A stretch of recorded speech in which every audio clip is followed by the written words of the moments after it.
Hey guys, welcome back. Just making a quick update video on this tractor. In one of my previous videos here, it's all cleaned up. I did fix up the carburetor, needle and seat. It's all cleaned up as well inside here. I'll show you that right now. I power washed everything inside here. The machine runs perfectly.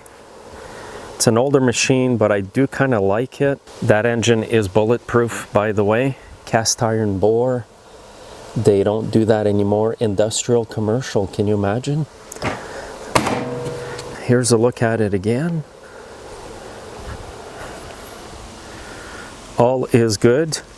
And the engine vibrations or the movements of the engine in here in the previous video, there are rubber mounts, so it does move a little bit, but it was moving a bit too much in the previous video. So I just went in and tightened up the nuts there at the bottom, because there's a plate above the frame of the engine with buffers, so the engine does not shake as much as it used to. And I'll just start it up now, throttle.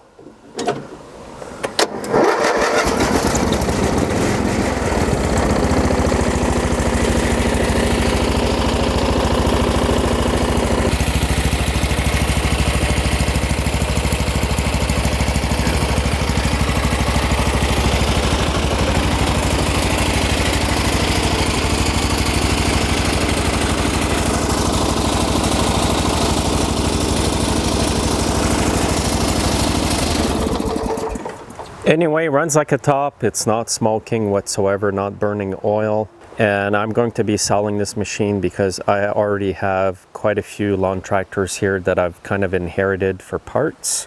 So if anybody local is watching, you can get this machine fairly cheap from me. It's actually in pretty good shape for a 30-year-old machine.